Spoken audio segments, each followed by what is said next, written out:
જાડું કૂટું લેવાનું છે અને આવી રીતના કાતરની મદદથી વચ્ચે ગોળ કરી આવી રીતના નિશાન કરી દેવાનું છે। આવી રીતના ગોળ રાઉન્ડ કરી દેવાનું છે કાતરની મદદથી। આવી રીતે ગોળ કટ કરી લેવાનું છે। આવી રીતે ગોળ કાપી લેવાનું છે। તો આપણે રાઉન્ડમાં કાપતું જવાનું છે।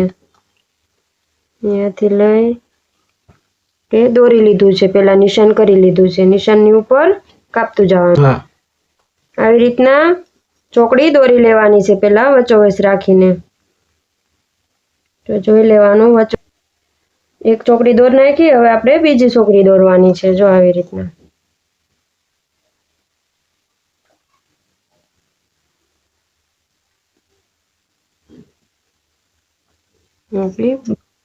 જો 1 2 3 4 5 6 7 ને 8 નિશાન થવા જોઈએ।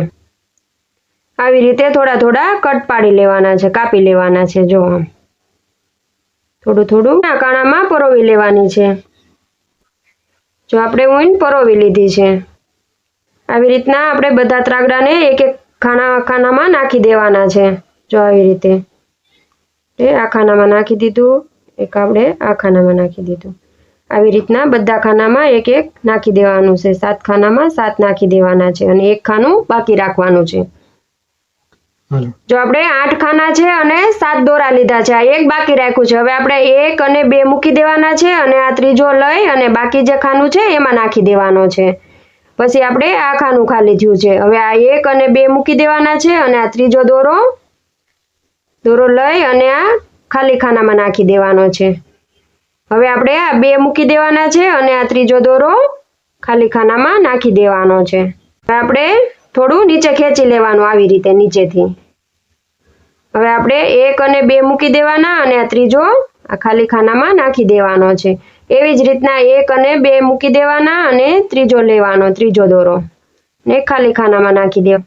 આ જે ખાલી ખાનું છે ત્યાંથી આપણે 1 અને 2 મૂકી દેવાના અને આ ત્રીજો દોરો લઈ અને ખાલી ખાનામાં નાખી દેવાનો છે। આવી રીતે લેવાનો। હવે આપણે થોડું નીચે ખેંચી લેવાનું, 1 અને 2 મૂકી અને આ ત્રીજો દોરો લેવાનો છે અહીંયા। એવી જ રીતે આપણે આ 2 મૂકી દેવાના અને ત્રીજો દોરો લઈ અને ખાલી ખાનામાં નાખી દેવાનો છે આવી રીતે। હવે આનો છે અને આ ત્રીજો કલર, આ ત્રીજો દોરો ખાનામાં ખાલીમાં નાખી દેવાનો છે અને નીચે થોડું ખેંચી લે।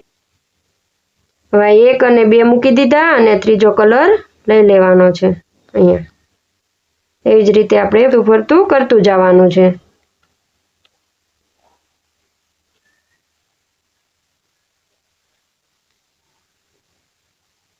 આવી રીતના ખાલી ખાનું હોય ને ત્રીજો દોરો લઈને નાખી દેવાનો અને નીચેથી પાછું થોડું ખેંચી લેવાનું। જો આપણે આવી દોરી બનતી જશે, જો આ બેની છે એવી દોરી બનતી જશે। એવી રીતના આપણે દોરા બદલાવતા જશું એટલે આવી ડિઝાઇન દોરીની પડતી જશે। હવે આપણે અહીંયાથી પાછા 2 દોરા મૂકીને ત્રીજો દોરો, આ ખાલી ખાનું છે, આ 1 અને 2 મૂકી દેવાના અને ત્રીજો દોરો લઈ લેવાનો છે અહીંયાથી। આવી રીતના ત્રીજો દોરો આપણે ખાલી ખાનામાં નાખી દેવાનો છે। એવી જ રીતના પાછું અહીંયા ખાલી ખાનું છે તો 1 અને 2 મૂકીને ત્રીજો દોરો લેવાનો છે। આવી રીતે ત્રીજો દોરો ખાલી ખાનામાં નાખી દેવાનો છે અને હવે થોડું નીચે ખેંચી લેવાનું છે આવી રીતના। હવે આપણે પાછા ખાલી ખાનેથી 1 અને 2 દોરા મૂકી અને ત્રીજો દોરો લેવાનો છે। આવી રીતે ખાલી ખાનામાં નાખી દેવાનો। આવી રીતના આ ખાલી ખાનું છે 2 મૂકી અને ત્રીજો લઈ લેવાનો છે અને થોડું થોડું ટાઈટ કરતું જવાનું અહીંયાથી। જો આ દોરો ખેંચીને નાખવાનો આમાંથી અને પાછું હવે આપણે 2 મૂકી દેવાના ખાલી ખાના પાસેથી અને ત્રીજો દોરો લેવાનો છે। આવી રીતના ટાઈટ ખેંચી અને ખાનામાં નાખી દેવાનો। હવે આ ખાલી ખાના પાસેથી આપણે 2 દોરા મૂકી અને ત્રીજો દોરો લઈ લેવાનો છે આવી રીતના આ ખાનામાં। અને જો આપણે આ દોરા અહીંયા જો આપણે બદલાવીએ એટલે થોડા થોડા આંટીઓ ચડી જાય એ આપણે કાઢી લેવાની છે, એમાં જ કાઢી લેવાની। આવી રીતે બધા દોરા, જો આપણી આટલી દોરી બની ગઈ છે। જો એકદમ સરસ મજાની દોરી ગૂંથાતી જાય છે। જો લાઈક કરી દેજો, શેર કરી દેજો અને ચેનલને સબસ્ક્રાઈબ કરી દેજો. Thank you.